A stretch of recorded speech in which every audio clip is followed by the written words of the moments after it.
Friends வணக்கம். என்னங்க நம்ம குழந்தைங்களோட டேலண்ட்டை நாம புரிஞ்சுக்க மாட்டோமா? டீச்சர் சொல்லி, அவங்க சொல்லி நம்ம புரிஞ்சுக்கிறதுக்கு நம்ம எதுக்குங்க?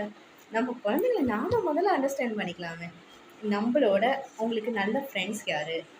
நம்மளோட நல்ல வெல்ஃபிஷியர் யாரு? அவங்க நல்லா இருக்கணும்னு நாம நினைக்கிறதோட வேற யாருங்க முதல்ல நினைப்பாங்க? முதல்ல உங்க குழந்தையோட டேலண்ட்டை நீங்க அண்டர்ஸ்டாண்ட் பண்ண பாருங்க. அப்படிதான் ஒரு குழந்தை அழகா ஓவியம் வரைஞ்சு அவங்க அப்பாட்ட காமிச்சுச்சு. அவங்க அப்பா கம்ப்யூட்டர் லேப்டாப்ல தட்டிட்டு இருக்கனால ரொம்ப பிஸியா, அப்பா பாருங்கப்பா நான் ஓகே ஓகே அப்படின்ட்டு விட்டுட்டாரு. ஆனா அதே ஓவியத்தை அந்த குழந்தை அவங்க டீச்சர்கிட்ட காமிச்சோன்னா அவங்க டீச்சரு அவங்க ஸ்கூல் ஃப்ரெண்ட்ஸ் எல்லாம் செம்மையா பாராட்டி ரொம்ப கை தட்டி வர காந்தி ஜெயந்திக்கு நீ தான் போட்டியில் கலந்துக்கணும் டிராயிங் காம்படிஷன்ல அப்படின்னு சொல்லிட்டாங்க.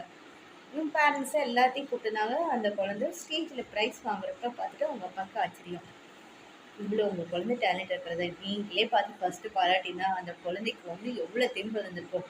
இதை பாராட்ட டீச்சர் இருந்தாங்க, அவங்களும் இல்லைன்னா அந்த குழந்தை இப்படி ஆயிருக்கும், அதோட டேலண்ட் வளராமல் போயிருக்கும்.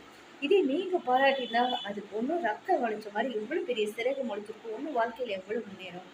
முதல்ல உங்கள் குழந்தைங்களை பேச விடுங்க, அவங்க டேலண்ட்டை கேளுங்க, காது கொடுத்து லிசன் பண்ணிங்கனாவே போதுங்க. Okay bye.